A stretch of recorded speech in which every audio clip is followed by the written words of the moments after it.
Hello, hello. So, in this episode, I'm going to talk about something that I call the fearless ritual. This is for anyone who wants to create or really do anything that requires focus and meaningful work. So, fearless ritual. And then I'm also going to be sharing as part of Fearless Ritual a 4-step creator process that I really believe in, that I'm testing out right now, and that I think is going to be a part of a bigger offering that I'm going to create, either a book or a course or something like that. But let's talk about it here. So the Fearless Ritual and a 4-step creator process, they're really both part of the same thing, but let me lay this out for you. So what is Fearless Ritual, and why do we need it? So Fearless Ritual is a ritual that you might have every day, or let's say 5 days a week. A ritual for focus and facing uncertainty and resistance. It's a ritual for those who want to create something, if you've got a creative project.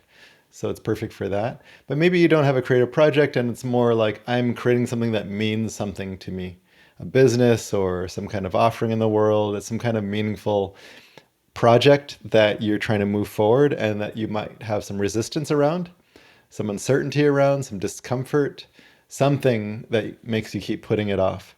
So a fearless ritual is, I'm going to create a ritual that's every day or 5 days a week, or it could be 3 times a week or once a week. But I would recommend it being about 5 days a week, actually, I think is perfect. And it's for a certain amount of time, let's say half an hour, 10 minutes, an hour, something in that range. And you have the intention of taking on something that has resistance, uncertainty, there's some avoidance, some discomfort. So you're actually going to practice with something and train yourself. And the fearlessness is not that you don't have fear, but that you're fearlessly, courageously willing to turn towards the fear and resistance and to stay there with it. And this training is going to allow us to get better and better at facing discomfort and uncertainty, at working with our resistance and fears.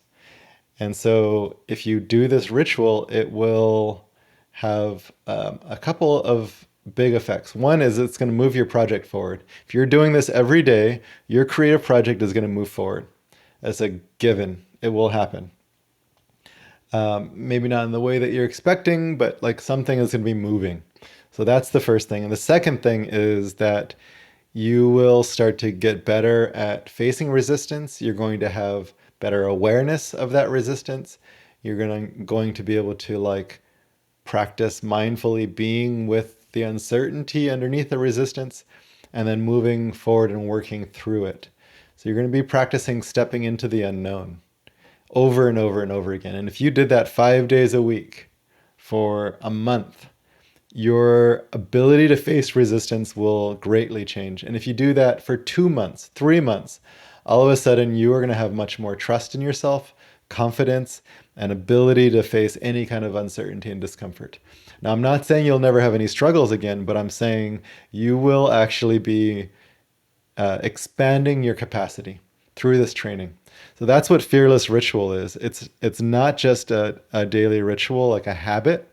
It's actually a training in uncertainty, training in resistance that's going to unlock superpowers really for you. Let me talk a little bit more about Fearless Ritual, and then I'm going to talk about the 4-step creator process that could be a part of the Fearless Ritual if you're creating anything in the world. So Fearless Ritual, how do we set this up? So first of all, we want to set up a specific time. So let's say 5 p.m. or 8 a.m. It doesn't have to be those times. Pick a time, a specific length, let's say 10 minutes to start with, 15 minutes, something like that, 20 minutes, whatever feels easy and doable, but something you'll actually show up for.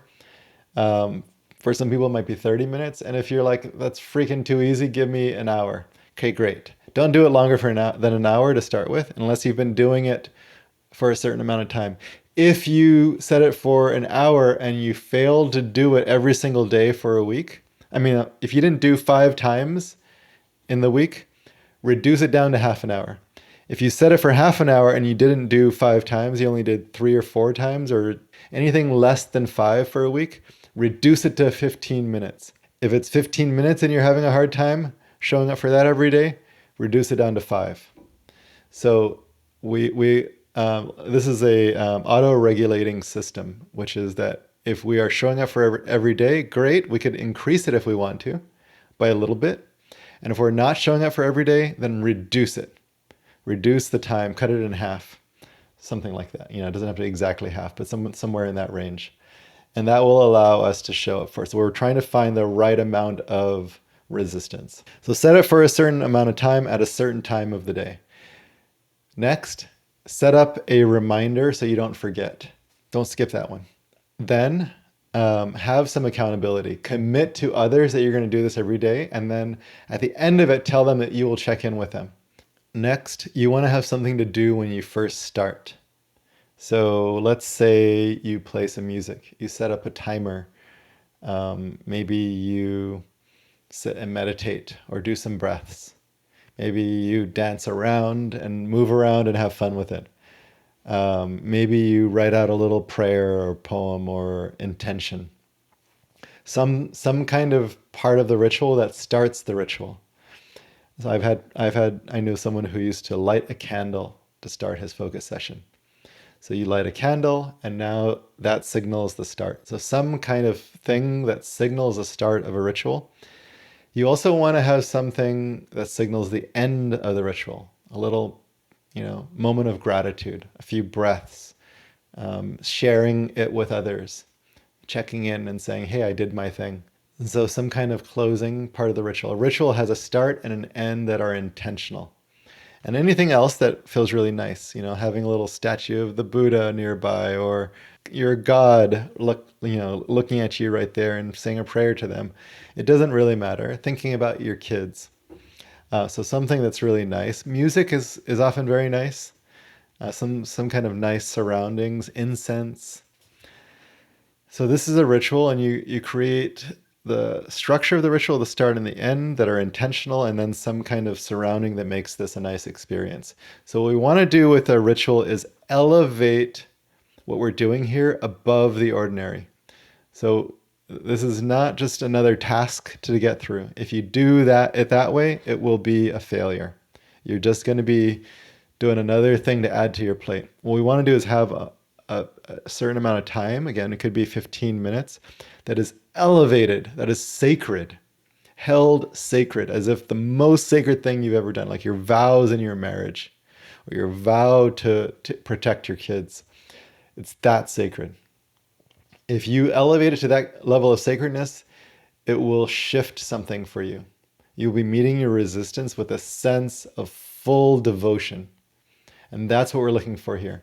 If you notice yourself just trying to get through it, which is very common, notice that and then say, ooh, I actually want to elevate this to a level of sacredness. What do I need to do? How do I need to shift? Do I need to slow down? Do I need to create some more breaths? Do I need to talk to someone about it? And then what do we do in the middle of the fearless ritual? Well, that's the part where we focus on the thing that really is going to have the most impact on this meaningful project or in our mission. And if we're creating as part of our fearless ritual, is our project is around creative, like I'm sketching, I'm painting, I'm making music, I'm crafting, I'm weaving, I'm writing, I'm recording. If creating is a part of it, then I want to introduce what I suggest doing in that middle part of the fearless ritual, which is the 4-step creator process. So let me talk about that.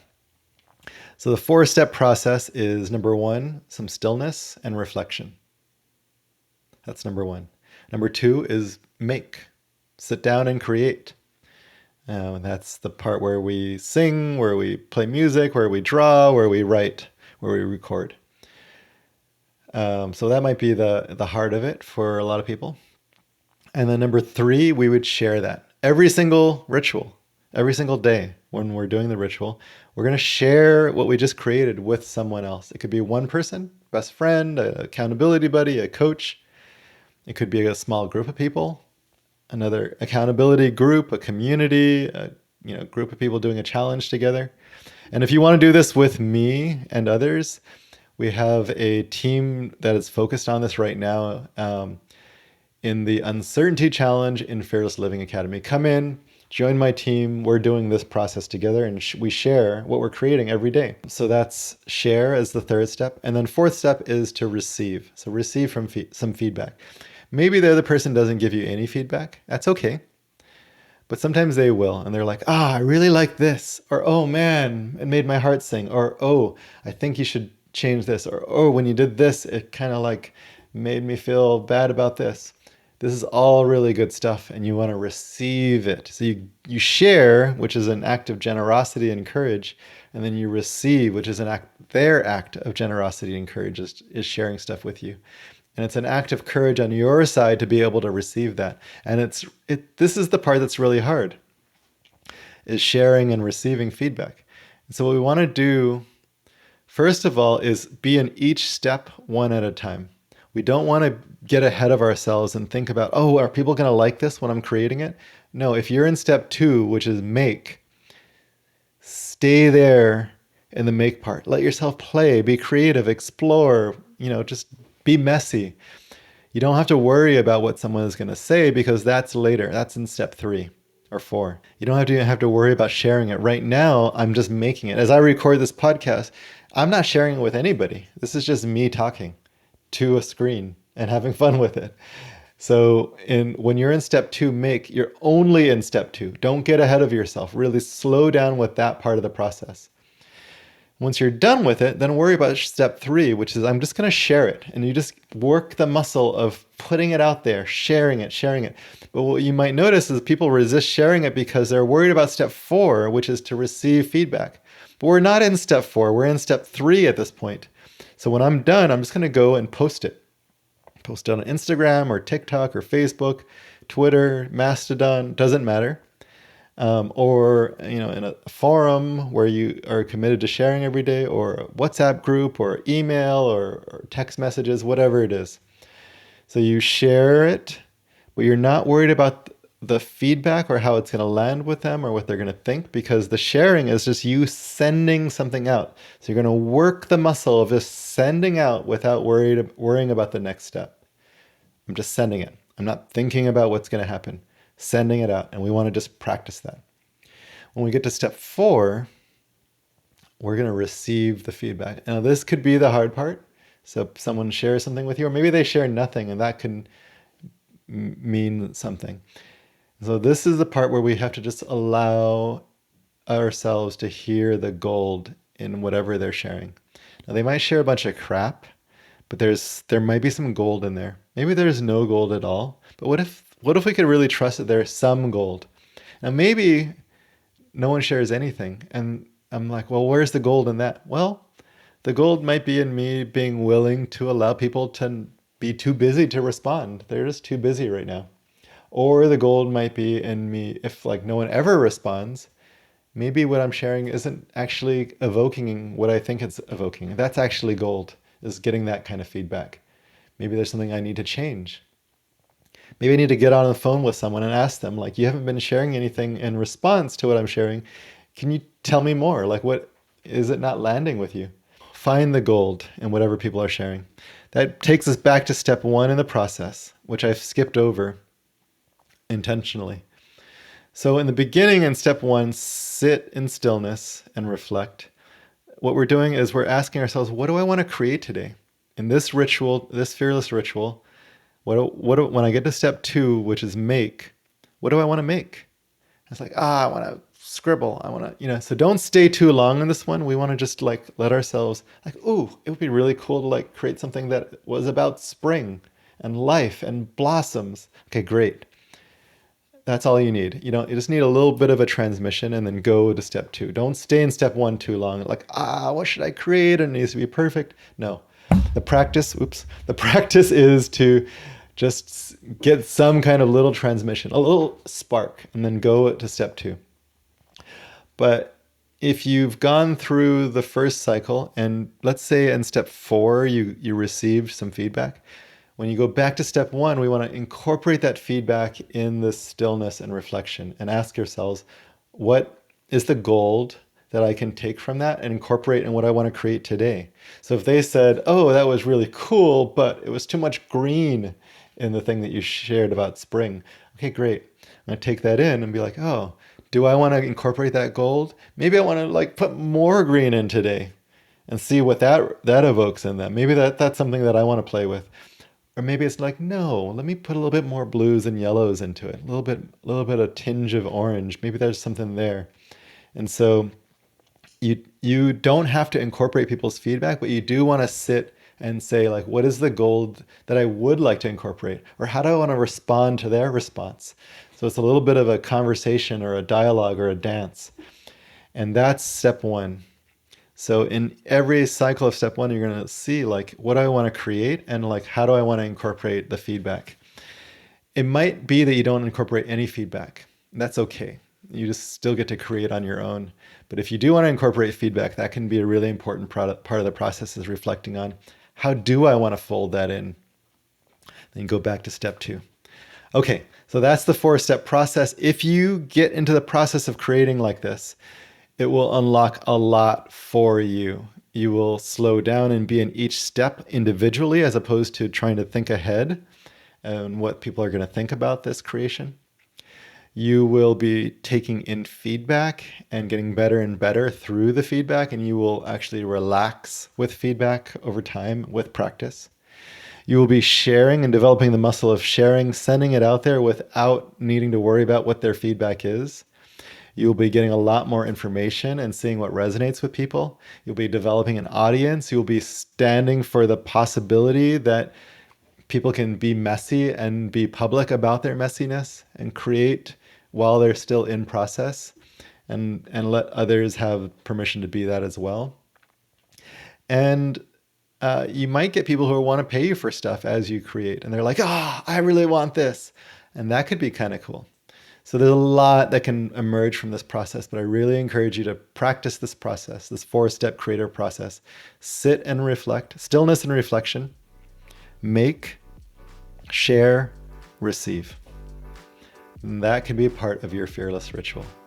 Okay, my friends, let me know if you have any thoughts about this. Podcast at zenhabits.net.